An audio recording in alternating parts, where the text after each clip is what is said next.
If you were to run this wash plant around the clock, a welder would likely spend half the season on it.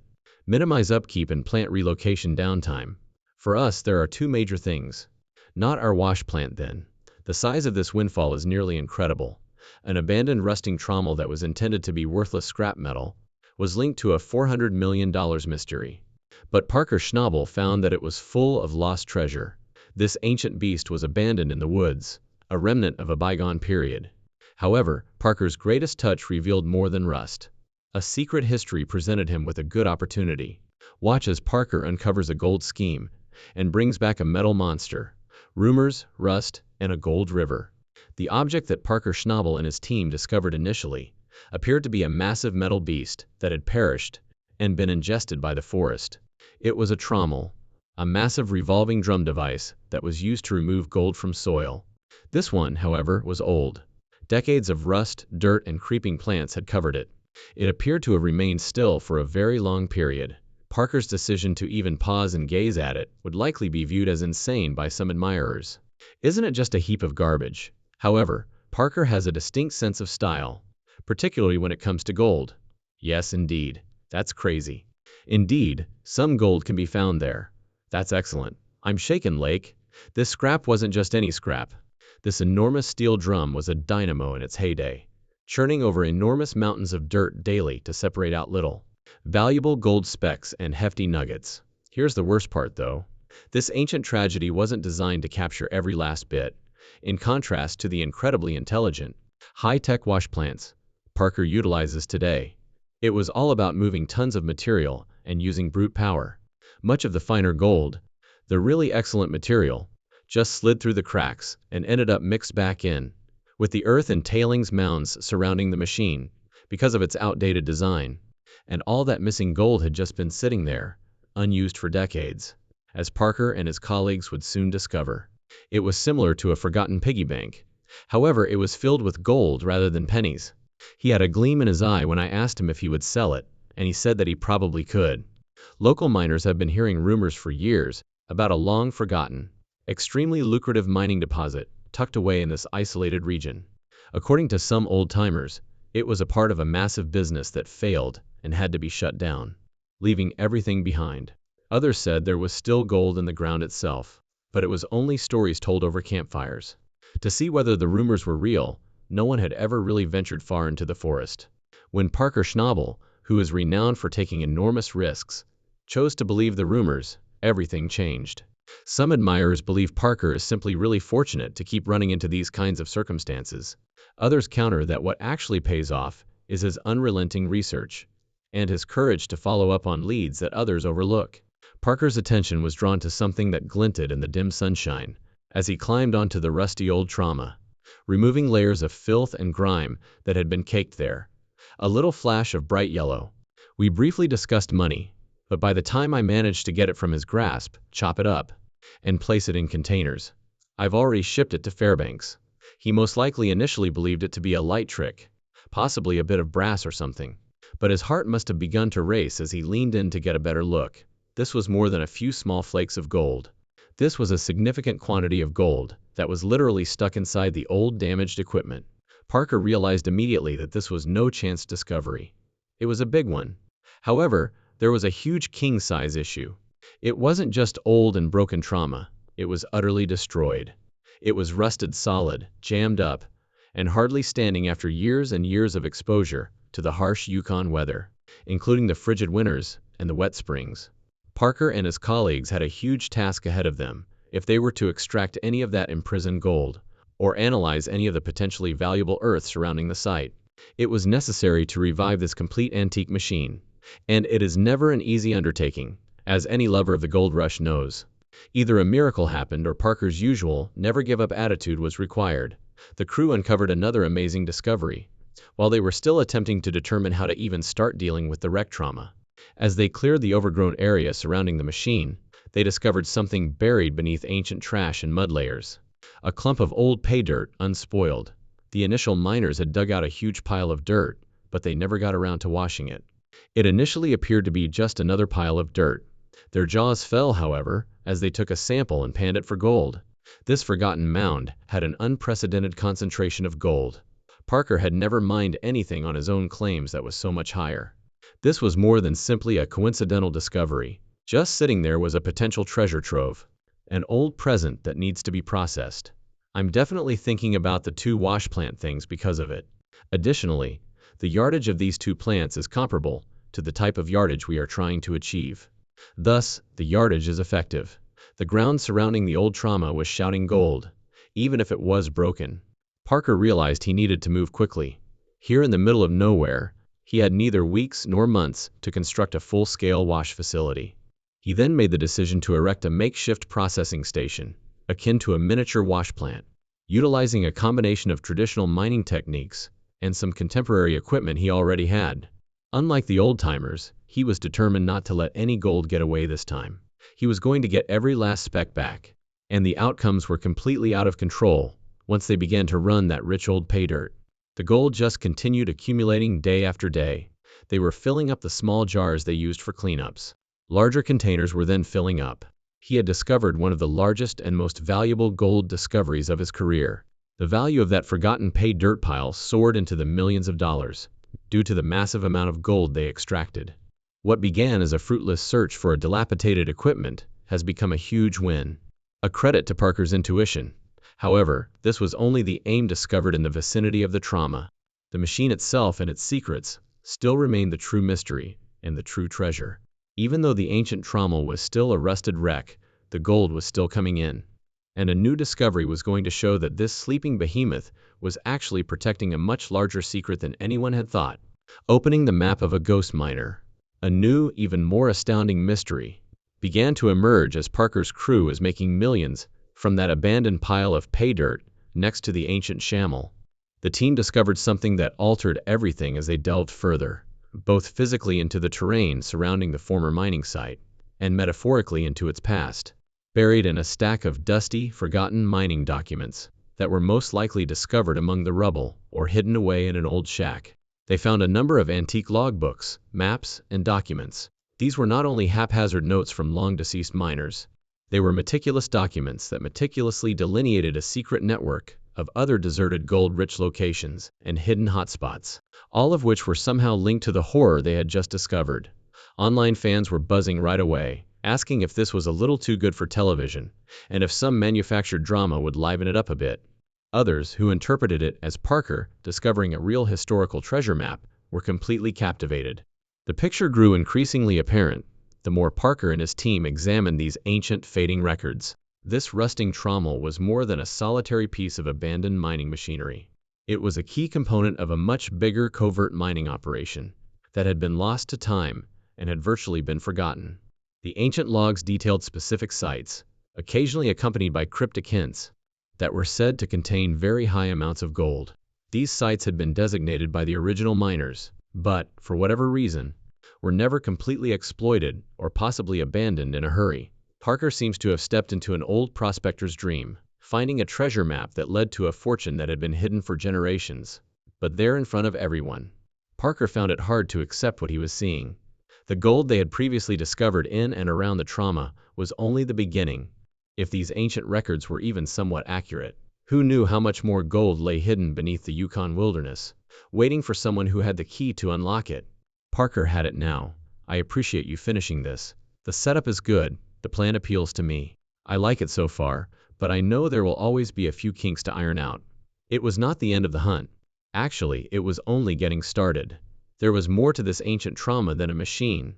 It served as a marker for what might have been one of the largest gold finds in the history of the modern gold rush. Perhaps even the infamous $400 million motherlode that was alluded to in the show's opening. However, Parker realized he had a sort of promise to uphold before he could start searching for new, unexplored gold spots using these old maps. He had to resurrect the original beast, the deserted trauma that began it all. Furthermore, this went beyond simply repairing a gadget. Restoring a bit of history was the goal. Every rusty piece of equipment, every dent in the thick steel, and every worn-out panel conveyed a tale of the miners who had come before.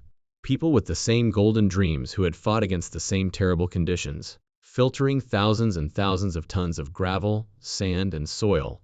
This trauma had endured years of harsh, unrelenting use. This machine had obviously been an unstoppable force in its prime. This historical perspective resonates deeply with certain viewers who adore the notion of resurrecting the past. Parker was taking no chances with its restoration because he knew how important this was. This was not a job for hope and fast fixes. He brought in experts, both contemporary engineers who could figure out how to combine the old and the new, and veteran technicians who were familiar with these antiquated devices. Every single repair had to be flawless, since, when they started it up, a single minor error or neglected flaw in the old metal could endanger the entire operation. Days became weeks, and hours became exhausting days. The team painstakingly rebuilt the trauma piece by piece, working non-stop like surgeons on a gigantic metal patient. They had to deal with bolts that were completely corroded, custom-make parts that hadn't been made in 50 years, and figure out how the original miners ever assembled this monstrosity. The beast then roared back to life, following a titanic battle that tried everyone's endurance and abilities. Parker and his crew were in awe as they watched that totally rebuilt antique trauma spin and run again, likely for the first time in 50 years. Nobody anticipated such an ancient design to process dirt with such astounding efficiency. Its enormous rotating drums rapidly separate out fine particles and gold nuggets. It was no longer merely a mining device. It represented unrealized potential. A ghost from the heyday of the gold rush has returned to perform its magic. That's rather lovely. I think this plan is great. Just seeing it, a relic brought back to life, was a triumph in and of itself. The pressure was enormous when Parker Schnabel rekindled that old trauma. It was more than just a machine test. The goal was to demonstrate that their audacious gamble was successful. That rusting beast roared to life and began spitting forth gold in defiance of all odds.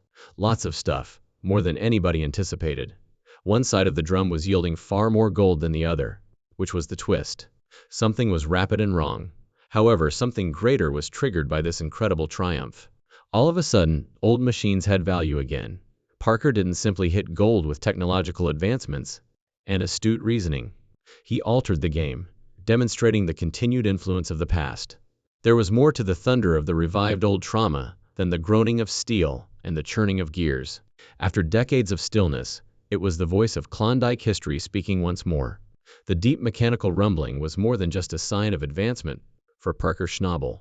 It was a challenge accepted, a proclamation. It became evident that this was more than a nostalgic side project. When gold-lace pay dirt started to pour out from the machine's worn core, restored, revitalized, and repurposed to suit a new era of mining ambition, this was a working money-making beast. However, something unexpected surfaced just as the first elation settled into confident momentum. A puzzle of mechanics. The enormous revolving drum was always producing much more gold on one side than the other. This wasn't a small annoyance for Parker Schnabel, a careful, data-driven operator. It was a serious issue, a rust-encased enigma that needed to be resolved, because every inefficiency is a dollar lost in Parker's world. Any error, no matter how minor, has the potential to grow into season-ending setbacks. Furthermore, time was not the only expense of this uneven gold recovery. Ounces might have been leaking into the tailings.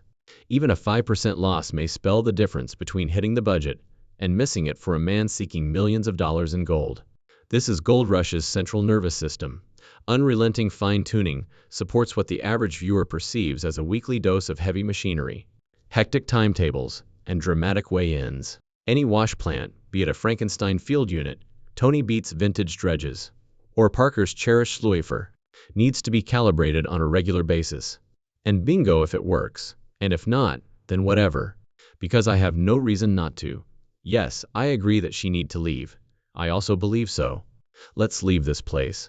Many fans are unaware that thousands of dollars worth of pure gold can be silently sent drifting off with the tailings due to a small change in the slope angle, a minor glitch in the water pressure, or an irregular material feed. Parker and his team therefore acted quickly when the resurrected trauma began to behave strangely. It was more than just a problem to be solved. The whole enterprise needed to be protected.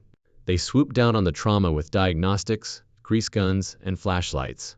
Inconsistencies in the internal water spray bars, or damaged or uneven screen parts inside the drum, are potential culprits. This antique trauma depended on sheer rotating force in gravity separation, in contrast to contemporary wash plants that use vibrating decks, spiral sloughs, or specialized recovery mats to enhance production. A clog in one of the screens or an imbalance in the water distribution could cause the gold recovery to veer off course. Parker's active leadership really comes into its own here. His keen business sense is frequently praised by viewers. But in situations like these, his technical curiosity and willingness to get dirty are what really stand out. A boss who waits in the truck is not his style. Along with his colleagues, he is crawling through mud, drawing spray lines, drumming on steel drums, and speculating. With that mindset, machines become instruments of accuracy rather than force. The crew probably discovered that one side of the drum was more worn than the other after a careful examination. It's possible that an uneven buildup of sediment or a portion of corroded mesh blocked important water jets. Re-engineering, not patching, is the answer. To balance the wash, new screen panels, modified water systems, and possibly even specially designed spray nozzles could be added. They were bringing a relic up to date without sacrificing its essence. The change was noticeable as soon as the upgrades were put into place.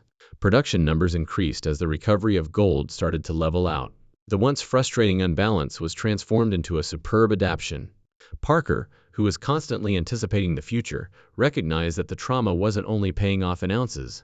It was revealing mysteries, because there was something far larger attached to this machine. The enigmatic map of phantom miners.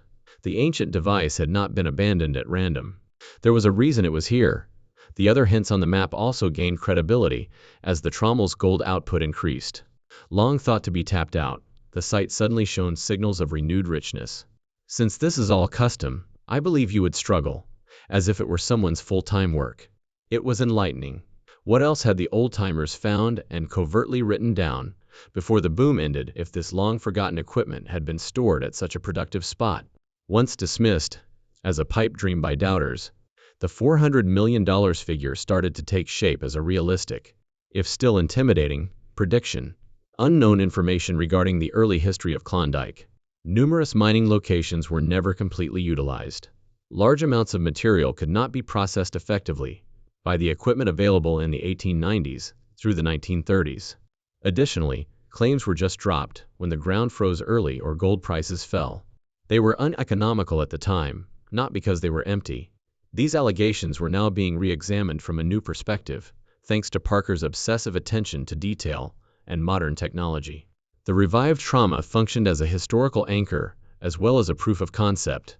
Each bucket of gold-laced gravel it processed was a signal flare to Parker's crew, and a tribute to the miners of the past. We've got a big idea. The trauma was no longer merely a mechanism. It served as a link and a bridge connecting Klondike mining's past and future. It demonstrated that production at scale could still be achieved by combining outdated technology with contemporary knowledge. Furthermore, it transformed the ghost miner map from a dusty curiosity into a working blueprint. Parker Schnabel took this as a sign to aim higher. Parker was able to scale the process, extend the dig site, and cross-reference more entries on the ghost map when the machine was optimized. Each found gold flake strengthened the mythology and made the mission more urgent. Making money was not the only goal. It was about changing people's perceptions of what was feasible in an area that was already associated with gold mining. The game was different now, with steel, sweat, and a reborn relic that would not die, not with drones or artificial intelligence. A youthful miner with an old soul at the heart of it all is pursuing history with each scoop. Was Parker extremely fortunate to discover this amazing trauma? Or has he actually discovered a $400 million secret that would permanently alter the gold mining industry? If you believe there is more mythical wealth concealed in old bones, please let us know by hitting like and subscribing.